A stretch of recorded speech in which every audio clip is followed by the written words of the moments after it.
Everyone, today we will talk about how to fix or how to solve the problem of login problem on the application of TikTok. You will go to settings. In this page, you will click on apps, default apps, app settings.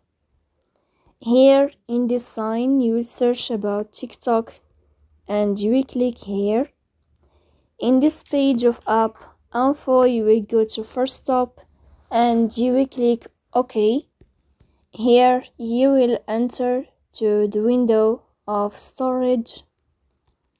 After that, you will click on clear cache. Then you will go to Play Store. You will search about the application of TikTok.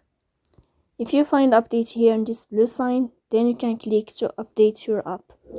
So that's all. Don't forget to support us by like and subscribe.